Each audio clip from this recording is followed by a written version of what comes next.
Com o triunfo da Revolução Russa em 1917, há 100 anos, poucos aspectos da história do século XX escaparam da influência da superpotência então nascida. O Islã e as sociedades islâmicas não foram uma exceção. No momento do colapso da União Soviética, URSS, no início dos anos 1990, cerca de 50 milhões de muçulmanos viviam ali, a quarta maior população islâmica do mundo na época. 6 das 15 antigas repúblicas da URSS, concentradas na Ásia Central, Cazaquistão, Quirguistão, Tajiquistão, Azerbaijão, Turcomenistão e Uzbequistão, eram de maioria muçulmana. Além disso, o Islã também contou e conta até hoje com populações consideráveis de seguidores no Cáucaso, nos Urais e em outras regiões do país. Os muçulmanos foram centrais ou até mais centrais na história russa do que na Europa, afirmou a Notícias Mundo, serviço em espanhol da Notícias, Timothy Noonan, professor do Centro de História Global da Universidade Livre de Berlim. A Revolução Russa e a formação da URSS tiveram um impacto profundo no Islã político e na expansão do radicalismo islâmico, dentro e fora das fronteiras soviéticas. Em alguns casos, de forma brutal. E a questão-chave aqui se resume a um país, o Afeganistão. Para o professor Noonan, tratar-se de uma questão repleta de nuances. É possível interpretar tanto que houve como que não houve uma influência de Moscou no mundo muçulmano. De uma maneira simples, eu diria que não houve. A União Soviética, desde suas origens, apoiou os movimentos coloniais e o que eles chamavam de anti-imperialistas. Os movimentos islâmicos raramente se encaixavam nessa ideia. No entanto, em meados da década de 70 e 80, a URSS se tornou objeto de ódio dos movimentos islâmicos em todo o mundo, especialmente como resultado da invasão e ocupação do Afeganistão. O país virou um imã para os movimentos islâmicos dos anos 80, ressalta. A invasão soviética do Afeganistão se deu em 1979, em apoio ao governo comunista que combatia guerrilhas islâmicas no país, por sua vez apoiadas pelos EUA. Noonan aponta que, até então, a relação entre a URSS e o mundo islâmico era relativamente cordial e tinha sido marcada pela influência soviética sobre os movimentos de descolonização. Alianças com o Iêmen do Sul, um estado socialista próximo de Moscou que desapareceu em 1990, e com a Síria pareciam demonstrar o sucesso da perspectiva soviética do socialismo no terceiro mundo e nas sociedades de maioria muçulmana. Os 10 anos da Guerra Soviética no Afeganistão transformaram radicalmente essa imagem. Após a invasão, a guerrilha islâmica dos Mujahedin, combatentes em árabe, recorreu à jihad. No contexto político, indica em árabe uma guerra pela fé contra os infiéis. Moscou tornou-se seu principal inimigo. O Afeganistão se tornou naquele momento tanto a rota de um Islã político mais global e acolheu o crescimento de movimentos islâmicos regionais e de violência e instabilidade, diz Kathleen A. Collins, professora da Universidade de Minnesota. A Alameda Qaeda também nasceu no contexto da Guerra do Afeganistão, com a chegada dos jihadistas do Oriente Médio que surgiram nos ramos mais radicais da Irmandade Muçulmana. Muitos deles vieram da Arábia Saudita e de outros países árabes e se mudaram para o Afeganistão, para participar da jihad contra a União Soviética, acrescenta a autora do livro prestes a ser lançado The Rise of Muslim Politics, Islam State in Central Asia de Cáucasus, o surgimento da política muçulmana, Islã e Estado na Ásia Central e no Cáucaso, em tradução livre. Dentro da União Soviética, no entanto, a relação entre Moscou e as populações muçulmanas passou por diferentes fases desde o triunfo da Revolução Russa. Durante seus mais de 70 anos de existência, a União Soviética alternou períodos de tolerância em que a convivência entre o Islã e o socialismo era possível, com momentos de severa repressão religiosa, não só contra os muçulmanos. Nos primeiros dias da Revolução Russa, Lenin pediu aos seguidores do Islã que haviam sido marginalizados e reprimidos pelo Império Russo para se juntarem aos bolcheviques, à frente da revolta. Muçulmanos russos cujas mesquitas e casas de pedra tenham sido destruídas, cujos costumes e crenças tenham sido zombados pelos czares, apoiem a revolução, disse o líder revolucionário em novembro de 1917. Para Lenin, os cerca de 16 milhões de muçulmanos do Império Russo, em torno de 10% de sua população, eram uma força útil para o avanço de seu projeto político.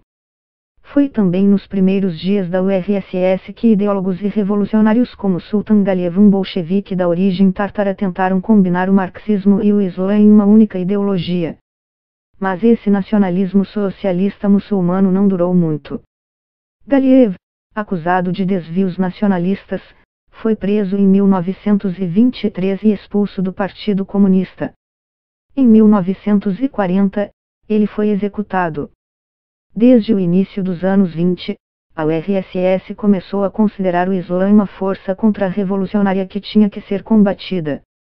Assim, milhares de mesquitas e madraças, casas de formação no islamismo, foram fechadas, especialmente na Ásia Central. No final, havia apenas 2 escolas islâmicas legalizadas em toda a União Soviética. O número de mesquitas diminuiu drasticamente. Enquanto anteriormente centenas de mesquitas podiam ser encontradas em uma única grande cidade na Ásia Central, depois sobraram cerca de 17 em todo o Tajiquistão, por exemplo. A política soviética foi extremamente repressiva e destrutiva com a cultura e a fé muçulmana, afirma Collins.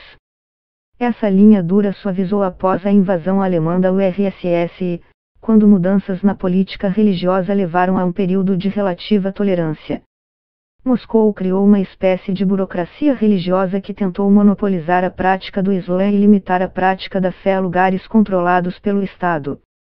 Como resultado, uma parte da população muçulmana da Ásia Central deslocou suas práticas religiosas para a esfera privada. Eles continuaram a organizar funerais muçulmanos nas suas casas, mesmo sabendo que isso era arriscado. Abandonaram sinais externos, como o hijab, véu tradicional do Islã, ou a ida regular às mesquitas, mas muitos deles continuaram sendo crentes.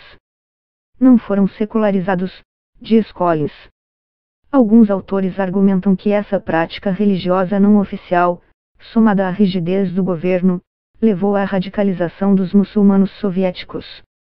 No entanto, há dúvidas sobre esse ponto. É uma questão complicada. Não existe uma reação universal ou geral contra a URSS, especialmente nas últimas décadas. Pode-se dizer que muitas pessoas acabaram se adaptando ao sistema soviético, porque este lhes permitia avanços em termos educacionais, profissionais.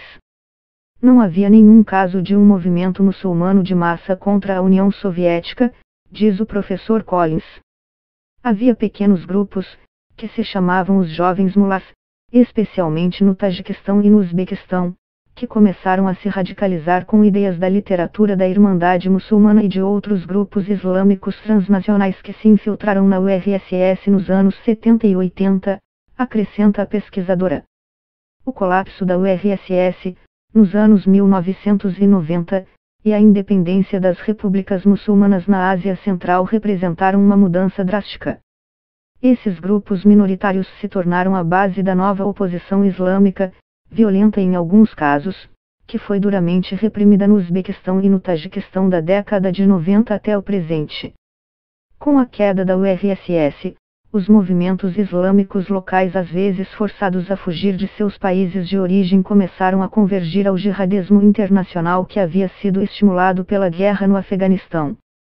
Quase 30 anos após a separação de Moscou, as ex-repúblicas soviéticas da Ásia Central continuam sob o controle de governos autoritários e o Islã político continua a ser reprimido. Uma estratégia que, às vezes, parece dar resultados opostos aos planejados.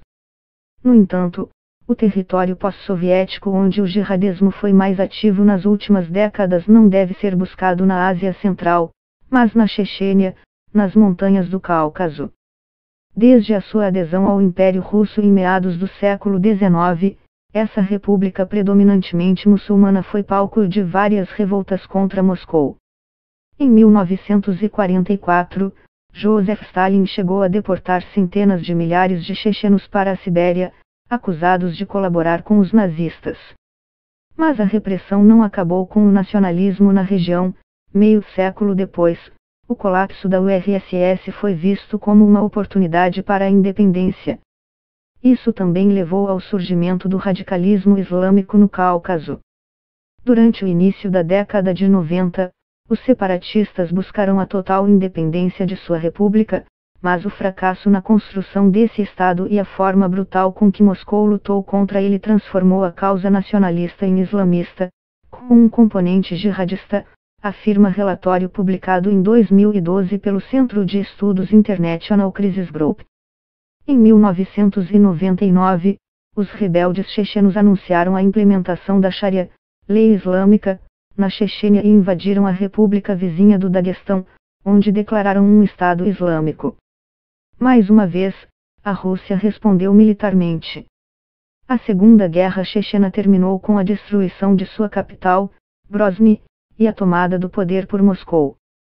Desde então, militantes jihadistas chechenos continuaram a realizar diversos ataques, incluindo a tomada de mais de 800 reféns num teatro de Moscou em 2002, que terminou com a morte de pelo menos 170 pessoas, e a invasão a uma escola de Beslan, que terminou com quase 400 mortes. Seu papel no jihadismo internacional também tem sido ativo. Em algumas ocasiões, essa área do Cáucaso e as ex-repúblicas soviéticas da Ásia Central já foram descritas como viveiros jihadistas. Se você soma todos os países pós-soviéticos, você verá que eles enviaram o segundo maior número de militantes para o EI, o autodenominado Grupo Estado Islâmico, depois da Tunísia. No entanto, acho que há particularidades desse fenômeno que são contraditórias com o período soviético, diz o professor Nunan. Uma delas é que essas pessoas vivem em estados independentes onde muitas vezes há carência de legitimidade e uma maior corrupção do que na antiga URSS. Na União Soviética, as pessoas tinham proteção social, um emprego estável, um senso de pertencimento a uma superpotência. Para muitas pessoas hoje, particularmente em países como o Tajiquistão ou o Quirguistão, a percepção é de perspectivas de vida muito mais limitadas, aponta o especialista.